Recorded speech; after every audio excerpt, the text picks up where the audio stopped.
Siddharaj Chaudhary please. धन्यवाद सभापति महोदय। आज मैं यूनियन बजट 25-26 पर अपनी बात रखने के लिए खड़ी हूँ। भारत के संविधान के आर्टिकल 38 भारत को एक वेलफेयर स्टेट के तौर पर पेश करता है और सरकार की जिम्मेदारी है कि बजट और उससे जुड़ी वेलफेयर स्कीम्स के जरिए इन आर्टिकल्स को हकीकत में लाया जाए। इसलिए यूनियन बजट सिर्फ एक आंकड़ों की किताब नहीं, बल्कि सरकार की प्राथमिकता और वेलफेयर स्टेट के संविधान से जुड़ी वफादारी का आईना है। सरकार की जिम्मेदारी है कि इकोनॉमिक पॉलिसीज, जिनमें बजट भी शामिल है, ऐसी बनाए जाए जो गैर बराबरी को कम कर सके और सबसे ज़्यादा गरीब वर्ग को सहारा दे।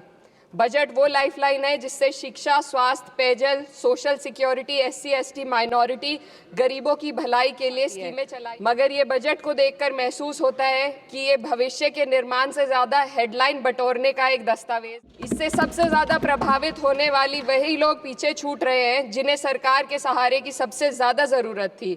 वो किसान जो बढ़ती लागत से परेशान हैं, वो नौजवान जो बेरोजगारी का सामना कर रहे हैं, और वो औरतें जो निजामती रुकावटों से जूझ रही हैं, और वो गरीब जो महंगाई के बोझ के तले दबे हुए हैं।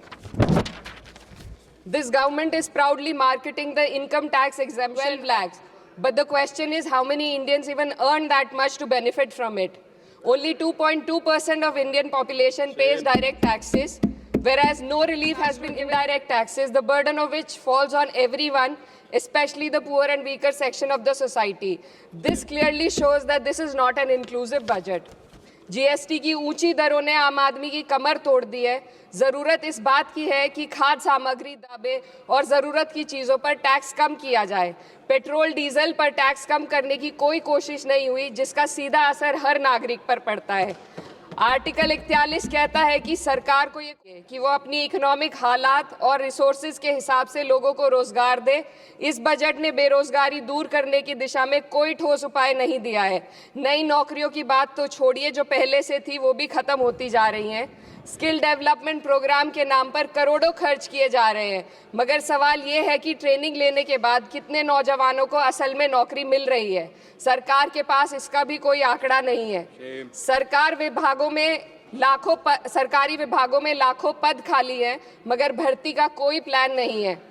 आर्टिकल 45, जिसके द्वारा सरकार की जिम्मेदारी है कि हर बच्चे को 6 साल की उम्र तक फ्री और ज़रूरी तालीम मिले ताकि उनका बुनियादी तालीमी डेवलपमेंट, जिसको संसद ने शिक्षा का अधिकार अधिनियम बनाकर और भी मजबूती दी थी, परंतु इसकी ज़मीनी हालत क्या है वो किसी से छुपी नहीं है।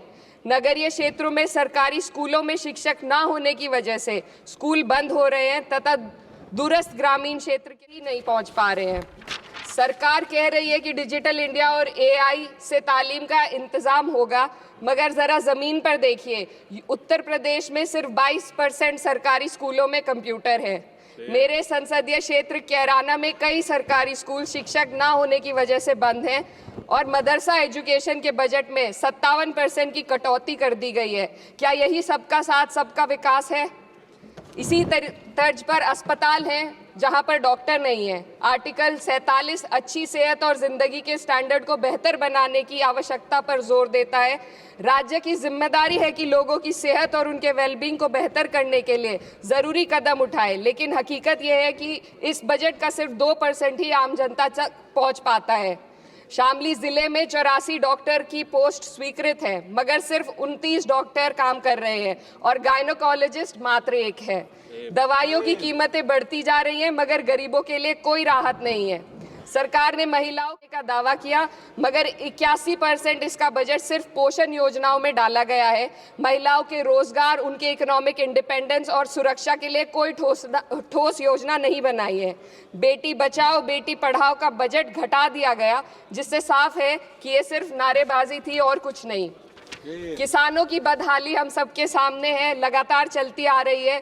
2016 में कहा गया था कि 2022 तक किसानों की आमदनी दोगुनी होगी। 2025 आ गया और MSP पर कोई ठोस गारंटी आज भी दी नहीं गई है। गन्ना किसानों का बकाया अब तक नहीं मिल पा रहा है, और तो और उत्तर प्रदेश में अभी तक गन्ना मूल्य भी तय नहीं किया गया है। DAP, यूरिया और खाद की कमी से परेशान किसान आज भी सड़क पर प्रदर्शन कर रहे हैं।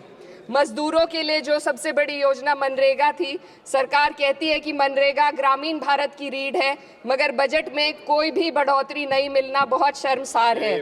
औसतन 44 दिन का ही रोजगार मिल रहा है, जबकि स्कीम 100 दिन की गारंटी की होती है। भारतीय रेलवे देश के लोगों की जीवन रेखा है और इसी से यहाँ के लोगों की आर्थिक एवं सामाजिक जिंदगी चल रही है। देश के हर हिस्से को रेल कनेक्टिविटी से जोड़े जाना सरकार की कल्याणकारी नीति का हिस्सा है। मेरे संसदीय क्षेत्र कैराना के रेलवे से जुड़ी 2 मांगे लंबे समय से लंबित हैं। दिल्ली शामली सहारनपुर रेल लाइन का और पानीपत शामली मेरठ लाइन का सर्वे अति शीघ्र ही कराए जाने की बहुत पुरानी मांग को बजट में शामिल किया जाना चाहिए। देश भर में बिजली की दरें बेहद असमान हैं। उत्तर प्रदेश में ये दरें बहुत ज़्यादा हैं। देश भर में एक समान बिजली दरें लागू करने का प्रावधान किया जाए। रिवैम्प योजना में हर घर तक बिजली पहुंचाने के लिए एलटी लाइन बनाने का प्रावधान भी जोड़ा जाए। कृषि उपकरणों व खाद डीएपी को जीएसटी से मुक्त किया जाए।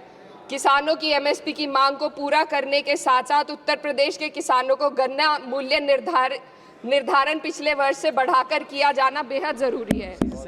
जनपद शामली व मुजफ्फरनगर को एनसीआर में तो शामिल किया गया है, परंतु वहां पर कोई विकास नहीं हुआ तथा उसको कोई भी लाभ नहीं मिला है। वहां के लोग सिर्फ प्रदूषण के बाध्यकारी नियमों से परेशान हैं, इसलिए दोनों जनपदों को एनसीआर की सीमा से बाहर किया जाना चाहिए।